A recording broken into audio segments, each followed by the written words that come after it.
No one anticipated the tragedy that would befall Lynard Skynard just 3 days after they released their fifth album, Street Survivors. The band helped popularize Southern rock with hits like Sweet Home Alabama and Freebird. Their fame was on the rise and they had just started touring bigger venues when misfortune struck.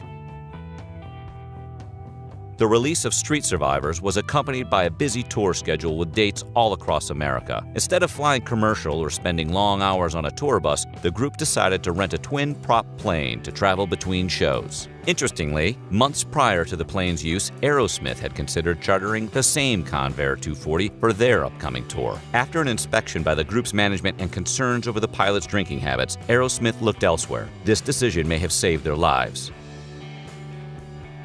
After a gig in Lakeland, Florida, the band flew to Greenville, South Carolina for a show on October 19, 1977. While en route, a 10-foot stream of sparks and flames erupted from the plane's right engine. Several band members told lead singer Ronnie Van Zant that unless the plane was replaced, they would leave the tour. Cassie, backup vocalist and sister of Stevie Gaines, was so fearful of the plane that she booked a commercial ticket for the next flight to Baton Rouge, Louisiana.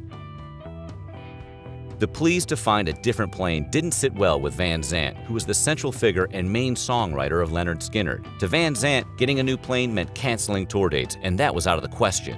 Van Zant invoked the group's Southern pride as a reason why they couldn't cancel any gigs. The Deep South comprised the group's most loyal fans, and he would not leave them high and dry. This was coming from a man that claimed he'd never make it to the age of 30. As the group boarded the plane, he was overheard saying to Cassie, "If your time is up, your time is up."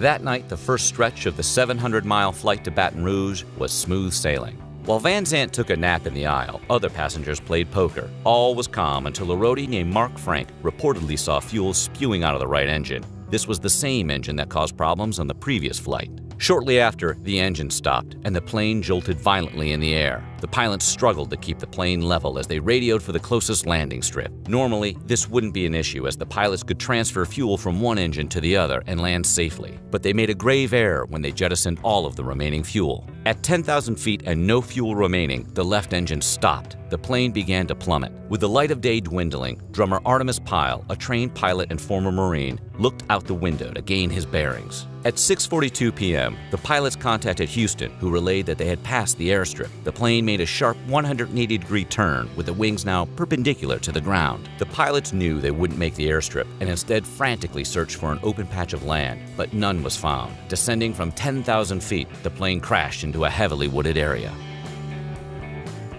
Keyboardist Billy Powell later recounted the crash. "We hit the trees at approximately 90 miles an hour. It felt like being hit with baseball bats in a steel garbage can with the lid on."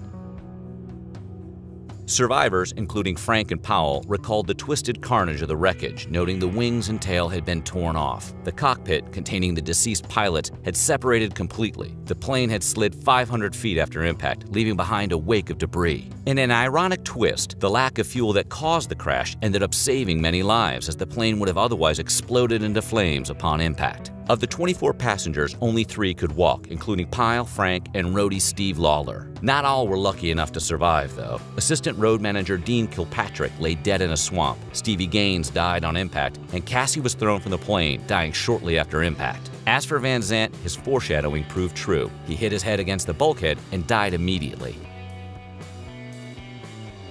After regaining his senses, Pyle used the bearings he attained as the plane was plummeting and set out to find help along with Frank and Lawler. After trekking through a swamp and woods for 45 minutes, the men came upon a field of cattle where dairy farmer Johnny Moat was working. Local volunteer firefighter Jamie Wall arrived on Moat's property. Wall and his brother Jeffrey ventured onto the dairy farmer's property and were the first to reach the crash site. Wall reported the gruesome nature of the wreckage, commenting that he tripped over several victims that were still alive. He quickly took out his hatchet and began freeing the trapped survivors. The brothers were eventually joined by hundreds of townsfolk who helped with the rescue effort.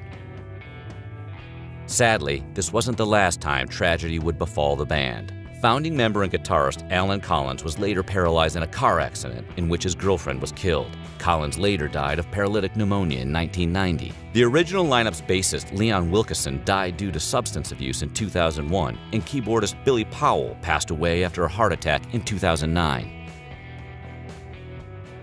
With over 60 albums produced, which have sold over 30 million copies worldwide, Rock and Roll Hall of Famers Lynard Skynard remain music icons that appeal to all generations. Though the original and most successful lineup of Lynyrd Skynyrd has been gone for 40 years now, the songs and memories remain.